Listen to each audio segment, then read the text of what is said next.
आपको ले चलते हैं बागेश्वर धाम। मध्य प्रदेश के छतरपुर जिला में है बागेश्वर धाम। सतना से तकरीबन 150 किलोमीटर दूर और खजुराहो से 35 किलोमीटर दूर छतरपुर के रास्ते में पड़ता है एक जगह गंज पहुंचेंगे, वहां से आपको लगभग 10 किलोमीटर जाना पड़ेगा गड्ढा पर। और यह गड्ढा वो जगह है जहां स्वयंभू हनुमान जी बालाजी के रूप में विराजमान है, इसीलिए इसका नाम बागेश्वर धाम पड़ा है। चूंकि यहाँ इस गड्ढे पर किसी जमाने में बाघों का अंबार लगा रहता था, बाघ बड़े थे और बाघों के राजा महादेव थे, इसलिए इसका नाम बागेश्वर पड़ा। बागेश्वर धाम आज के इस माहौल में और वर्तमान समय में एक ऐसा तीर्थस्थल बन चुका है जहां देशी नहीं बल्कि विदेशी के लोग भी आते हैं। इस धाम की खासियत यह है कि यहाँ बालाजी सरकार का दरबार लगता है। यहाँ के जो पुजारी हैं, जो पीठाधीश्वर हैं, पंडित धीरेन्द्र कृष्ण जी, वो अभी एकदम युवा हैं और युवा होने के बावजूद इनको सिद्धि प्राप्त है। हनुमान जी की, बालाजी की इन पर विशेष कृपा है और यहाँ दरबार लगाते हैं। और इस दरबार में टोकन व्यवस्था के माध्यम से आप इस दरबार में पहुंच सकते हैं। दरबार में जो आता है उसकी मनोकामना पूर्ण होती है। खासियत यह है कि इस दरबार में जो आता है महाराज जी यानी जो पीठाधीश्वर है पंडित धीरेन्द्र कृष्ण जी, वो उसके मन की व्यथा, उसके मन के ताप और उनके मन के भीतर जो द्वंद्व चल रहा है उसे वो खुद जान लेते हैं और उसकी समस्या का समाधान बता देते हैं। इतना ही नहीं, अगर उनसे कुछ नहीं हो सकता तो वो अर्जी लगवाते हैं। पर्ची लगाने का सिस्टम है। कहते हैं कि आप अपनी पर्ची पर अपना एक सादे कागज पर एक पन्ने पर आप अपनी समस्या, आप अपने जो आपके दुख है, तकलीफ है, उसे लिख करके एक नारियल में लपेट करके और लाल कपड़े से लपेट कर उसे हनुमान जी के दरबार में, जो सालासर हनुमान जी, जो बालाजी हनुमान जी वहाँ हैं, उनके दरबार में बांध दीजिए। और बांधने के बाद जब आपकी पर्ची लग गई तो पर्ची लगने के बाद महाराज श्री जो हैं वो आपको बता देते हैं कि कितने दिनों में आपकी मनोकामना पूर्ण हो जाएगी। 1 महीने से 7 महीने तक का वहाँ विधि विधान है और अगर आप इस लगातार वहाँ गए तो निश्चित रूप से आपकी मनोकामना पूर्ण होगी। इतना ही नहीं, आप घर बैठे भी अर्जी पर्ची लगा सकते हैं। उसका नियम यह है कि आप अपना प्रश्न सादे कागज पर लिख करके एक नारियल में लपेट करके लाल कपड़े से बांध करके उसे अपने घर में रख दीजिए और ओम बागेश्वर धाम हुमाय नमः का अगर आप मंत्र पढ़ते हैं और उसको अपने पूजा गृह में रख देते हैं तो आपकी अर्जी भी स्वीकार हो जाएगी। आपकी अर्जी स्वीकार कैसे हुई या नहीं हुई, इसके भी आपको लक्षण तुरंत आपके घर में ही मिल जाएंगे। अगर आपने जिस दिन अर्जी लगाई है, पर्ची लगाई है, अगर उसके 3 दिन के भीतर आपको सपने में या आपके परिवार के किसी को सपने में बंदर दिखाई दे तो समझ लीजिए कि बालाजी हनुमान जी ने आपकी अर्जी स्वीकार कर ली है। इस भौतिकवादी दुनिया में जहां हर व्यक्ति किसी न किसी कष्ट में है, एक युवा सन्यासी द्वारा, हम सन्यासी कह सकते हैं उनको, क्योंकि जो धीरेन्द्र कृष्ण शास्त्री जी हैं वो एकदम युवा हैं, मुश्किल से 25 से 30 वर्ष की उम्र है, लेकिन इस उम्र में इतना बड़ा जन कल्याण करना अपने आप में बहुत बड़ी महत्ता की बात है। और कहते हैं कि इन्हें भगवान की ओर से विशेष आशीर्वाद प्राप्त है, हनुमान जी की इन पर विशेष कृपा है, तभी यह त्रिकालदर्शी के रूप में, तीनों काल के रूप में, ज्ञाता के रूप में आपकी बात के मन की बात को बता देते हैं।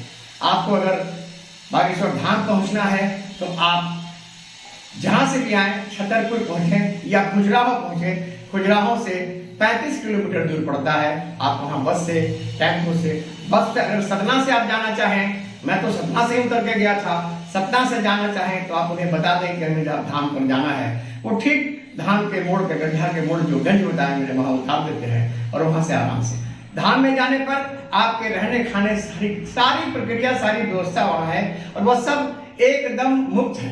कहीं से कोई व्यवसाय नहीं है। ऐसा होता है बहुत साधु संत आज के जमाने में जो व्यवसाय कर रहे हैं, जो धंधा कर रहे हैं, कहीं ऐसा नहीं है। और धीरेन्द्र कृष्ण शास्त्री जी, पंडित धीरेन्द्र कृष्ण जी के दरबार में, यानी बालाजी हनुमान जी के दरबार में जो पहुँचता है वहाँ उनकी निःशुल्क सेवा होती है। वो रहने खाने पीने, आपके ठहरने, सारी कुछ व्यवस्था वहाँ फ्री है।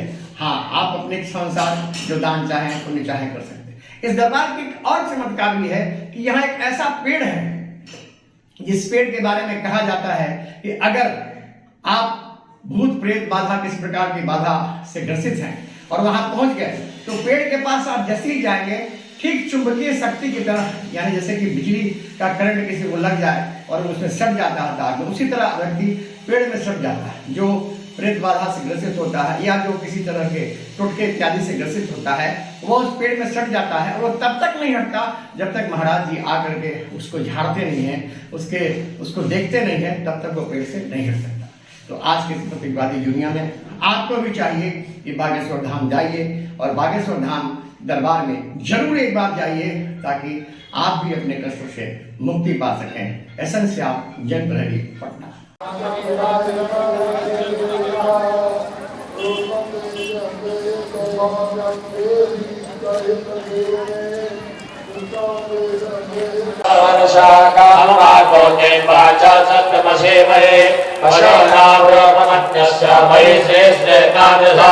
सीतायै स्वाहा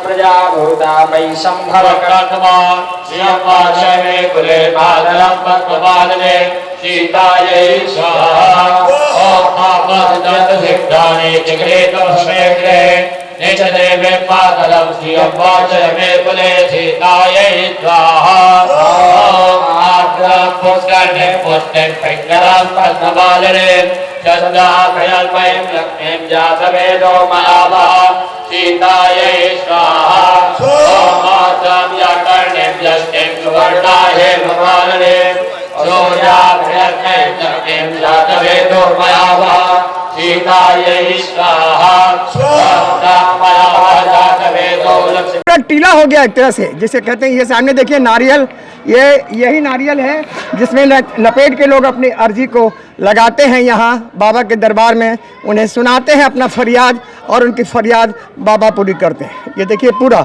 मंदिर का चारों तरफ का प्रांगण जो है वो भरा हुआ है सिर्फ बाबा की अर्जी से।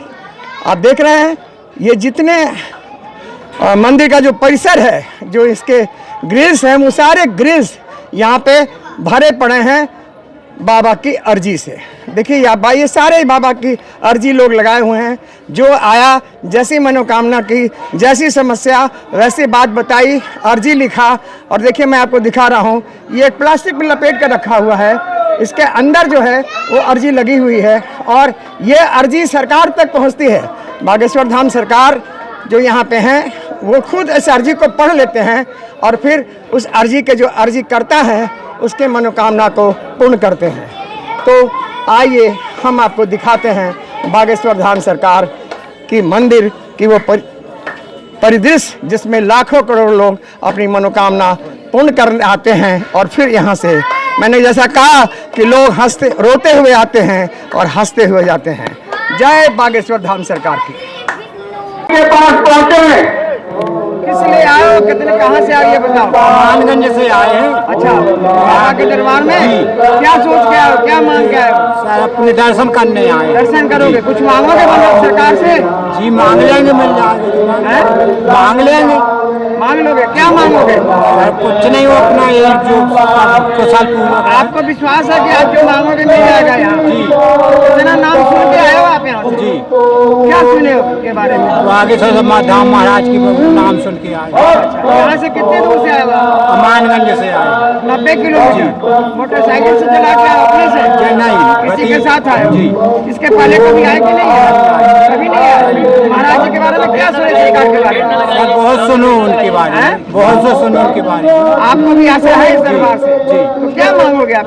सर दर्शन करेंगे, जो अपनी मनोकामना वो मांग लेंगे। मनोकामना हनुमान जी के पास अर्जी लगाओगे? जी हैं? जी। तो आपको पूरा पक्का है कि आपकी अर्जी मान जाएगी? जी। अब तक किसी की सुनी है आपने कि किसी की मानी गई है? जी सर। सुना है? जी। क्या नाम बताया? कुलदीप कुमार शर्मा।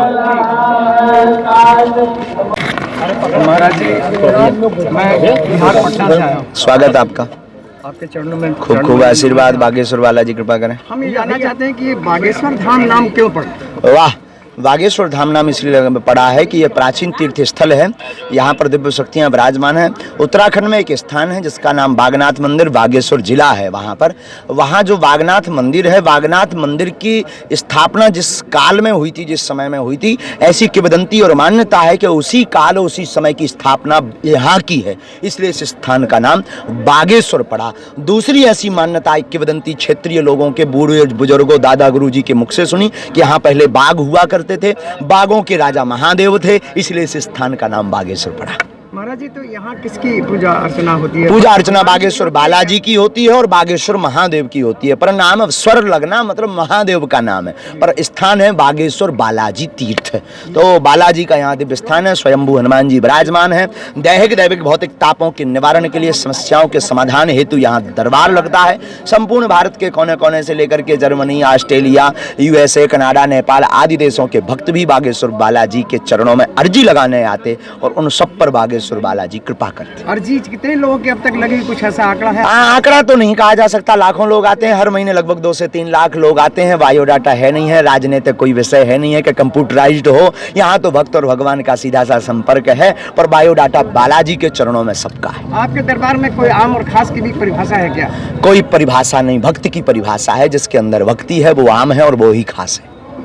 जो भी यहाँ आएगा उसको आपका दर्शन और बालाजी का दर्शन तो बालाजी का 24 घंटे है। दास की व्यस्तता हो, दास की कोई महिमा नहीं है, हमारी तो केवल सेवा है, तो दास की कोई महिमा नहीं, बागेश्वर बालाजी की महिमा है। पर दरबार की अर्जी के लिए एक टोकन व्यवस्था है जो 6 से 7 महीने का पूरा प्रोसेस है। पर एवरीडे सिद्ध चमत्कारी भभूति अभिमंत्रित करके सब भक्तों को बांटी जाती है और हम सबको 1-1 सेकंड मिलते भी हैं। पर ज़्यादा भी, अब आप विचार करिए 1 लाख लोग हैं तो दिन भर में आप कितने लोगों से मिल पाएंगे? तो जितनी समय की मर्यादा है उससे ज़्यादा हम यह चाहते हैं कि कोई निराश ना जाए। पर कृपा करना ना करना, अर्जी लगना ना लगना, ये सब बागेश्वर बालाजी के हाथ। लेकिन कहते हैं महाराज जी कि आप भूत भविष्य वर्तमान भी बताते हैं। बालाजी सबका बता देते हैं। हनुमान जी त्रिकालज्ञ हैं, वो हमें प्रेरणा देते हैं, तो हम कलमबद्ध करके लिख करके रख देते हैं। कोई दावा नहीं, पर कोई कमी नहीं। वाह, बहुत बहुत धन्यवाद आपका महाराज।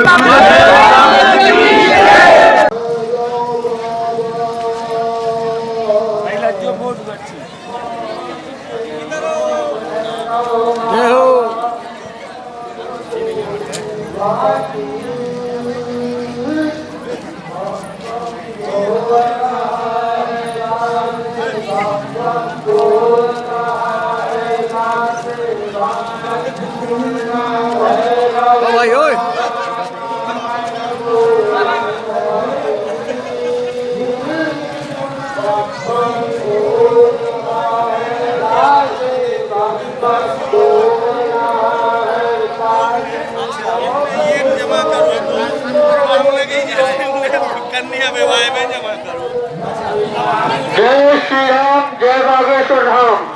पंजाब लाइट वाले प्रदर्शनी में अति शीघ्र पहुंचे, वहां लाइट की व्यवस्था गड़बड़ है। पंजाब लाइट वाले प्रदर्शनी में अति शीघ्र पहुंचे।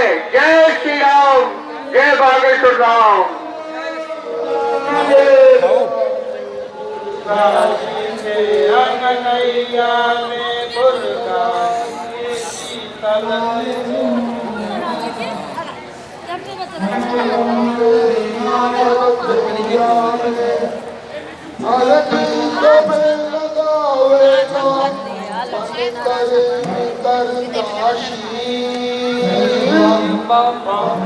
बोल रहा